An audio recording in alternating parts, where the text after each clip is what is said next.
now look at, in reference to Arizona, the analysis you did of the vote in Maricopa and Pima counties that was reported. It's the Arizona fixing the vote chart. So we notice a difference in Arizona versus the other states. Our team mostly focused on what we call spike analysis, which were an electronic inject of a lot of votes, and where the number of votes that were injected in a specific time period exceeded the ability of the scanners to process ballots and upload.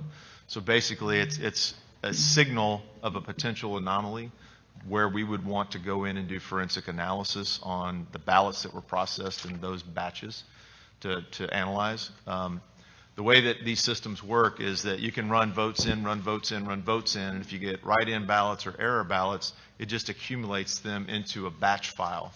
And there may be, 2,000, 3,000, 4,000, 5,000 votes in this batch file, and then the administrator or the tabulator can just go, okay, I'm ready to process batch file, bloop, and they send it, and then it records those votes. In the user's manual, there's ways that it shows that the administrator can vote that batch, in a 80%, 20%, 100%, however the administrator chooses, and that basically is a tool to allow them to move votes through the system faster. So Arizona was a little bit different. It had a pretty strong rise right up at the front, the first part of voting day, whereas the other states, and I can show you those, have a gradual increase in votes. And this may have been due to the fact that Arizona allowed early counting and tabulation, so those batch files could have been dropped in right away. But this injection spike at 8:06:40 p.m., and this is adjusted from Zulu time, so this is 143,100 votes that were injected. That was in excess of what the machines could have processed. The real reason that we believe that this spike was a little bit of an anomaly, and should I show the email that was sent to the Arizona legislature? You have the floor, sir. Say again? Yes. So this was an anonymous email that was sent to all members of the Arizona legislature, and it was also sent to DOJ. This individual sent the email, wanted to remain anonymous, but had enough concern that he sent this to the criminal division of U.S. Department of Justice.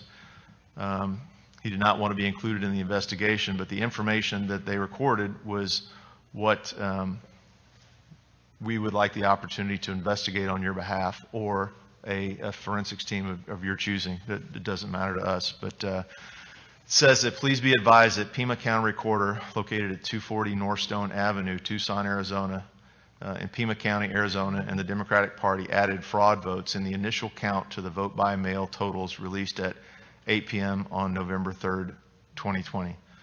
So this coincides with what we observed in the data analytics at that spike.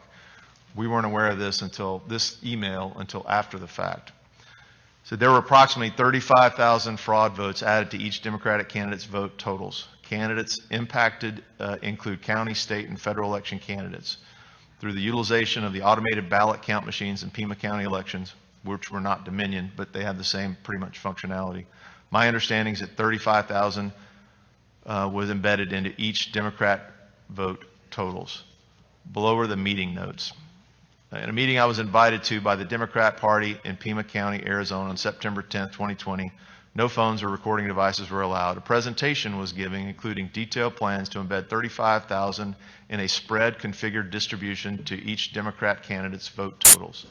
When I asked how in the world that will 35,000 votes be kept hidden from being discovered. It was stated that spread distribution will be embedded across the total registered voter range and will not exceed the registered vote count. And the 35,000 was determined allowable for Pima County based on our county registered vote count.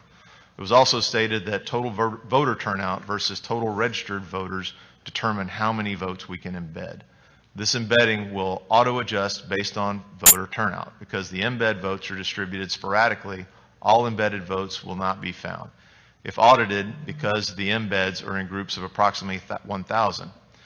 This is so county recorder can declare an oversight issue or error, as groups of 1,000 is a normal and acceptable error. So if you believe that your one vote counts for one vote, this is Maricopa County's embed totals will be substantially higher than Pima due to embeds being calculated based on the total number of registered voters.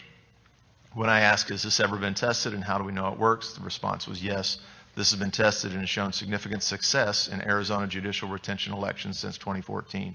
Even undetectable in post-audits, because no candidate will spend the kind of funds needed to audit and contact voters to verify votes in the full potential of total registered voters, which is more than 500,000 registered voters.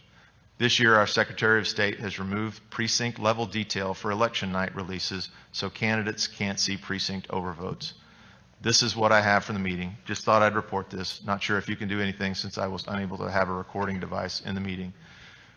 Again, we hope this individual would come forward and issue this as an affidavit, but this is significant, and we also noted that the reporting numbers from Pima and Maricopa County merged election day votes with write-in votes with absentee ballots, so there's no way to, in the publicly available data, to parse those votes into the segments.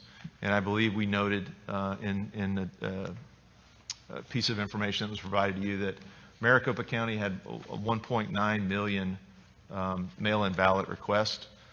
So, and those, there was a Maricopa County official on videotape that did say that they did not validate the signatures on the write-in ballots this year. So that's a 1.9 million vote fraud potential, even if it's 0.1% of the vote. There's a lot of room for error.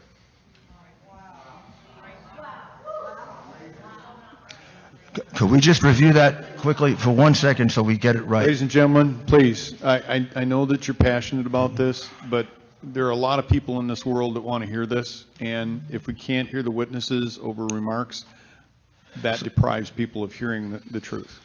So what I take from your testimony, Colonel, is that 35,000 votes were embedded for each Democratic candidate in Pima County. Correct. That is the allegation of this email. The allegation by the gentleman who hasn't Correct. given us an affidavit. Correct.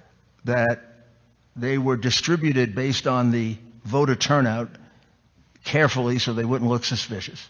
That's correct. And that's essentially what the Dominion, Smartmatic, that's essentially their modus operandi, right?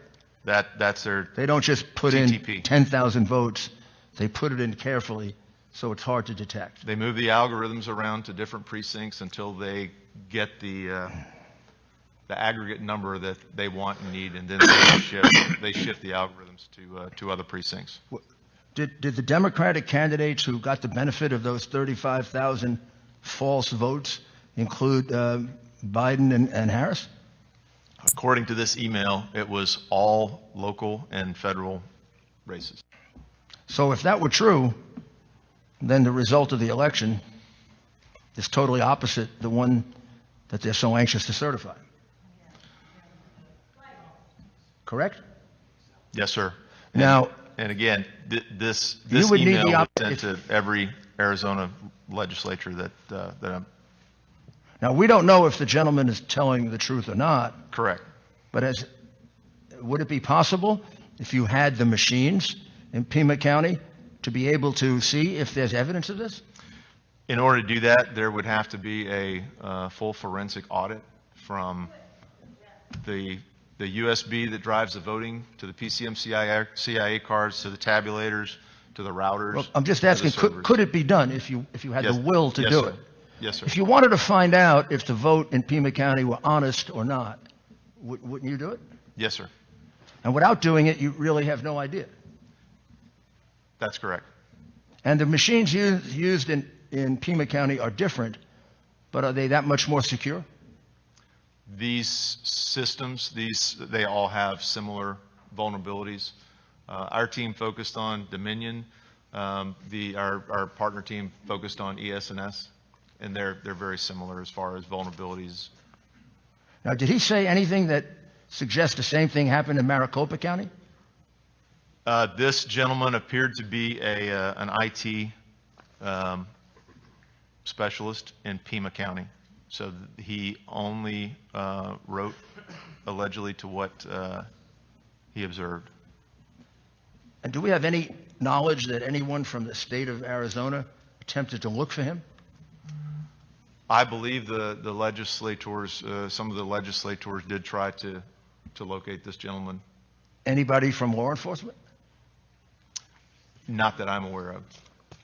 But again, I'm not law enforcement, so I'm not sure. But even if you can't find him, you could determine the validity of this, or maybe determine the validity of this by doing a forensic audit.